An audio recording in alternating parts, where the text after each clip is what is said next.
So I don't really understand why so many people are surprised with Boston taking game one.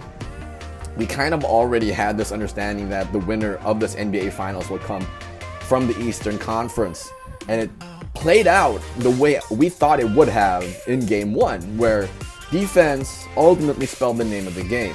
The Boston Celtics ripped off a 22-2 run in the final 6 minutes of the fourth quarter and absolutely shut down the Warriors. I think they didn't score for a good 4 to 5 minutes in that fourth quarter stretch where Jaylen Brown, Big Al Horford, and I believe the third contributor to that cause for them was Derek White. Those three played big in the fourth quarter in a game where Jason Tatum was absolutely off. I think he shot right around 4 for 16 or 4 for 17. But again, I don't get why people are surprised. Boston is a very good team. Offensive side of the ball, they have so many people who are shot creators.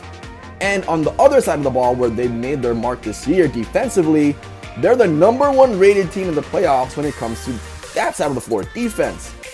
And we talked about this in a previous video where Golden State cannot turn the ball over. They have to win the battle of the boards, which they tied Boston with in this ball game. Then after that, they got to get out in transition.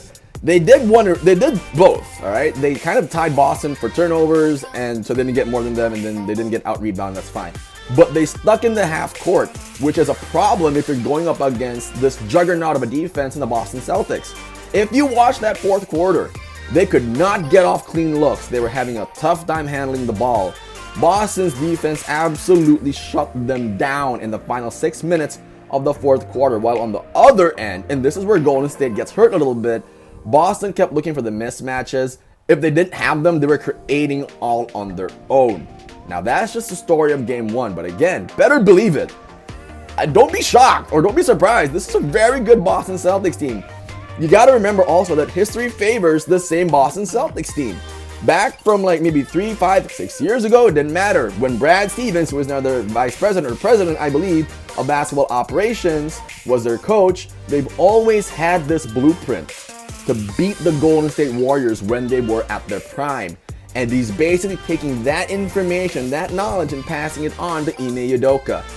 You're kind of seeing it also play out in a very odd way. They're letting Stephen Curry shoot, they're letting Stephen Curry score, and then they shut him down in the fourth. They don't let anybody else get a rhythm. In this ball game, Klay Thompson, he had a couple of good looks, but never really in a good rhythm. Andrew Wiggins, if he's your next best scorer, there might be a little bit of a challenge there. And Jordan Poole barely got anything to go in this ball game. He had a couple of points as well, but not enough. Boston takes game one, and again, me personally, the defense wins championships, guys. And the better defensive team in this playoff series is definitely the Boston Celtics. Which begs the question, how good is Golden State's firepower against this immovable object in their Boston Celtics defense? It will remain to be seen. Of course, Boston has to win 3 more games. This kind of felt like a big punch in the face to Golden State. Well, not to me if you're wondering about the Shiner, but I'm all good. Don't worry about me. Just from hoops. But again, Golden State took a bit of a punch here to the face. Let's see how they recover. I'll see you in the next video after game 2.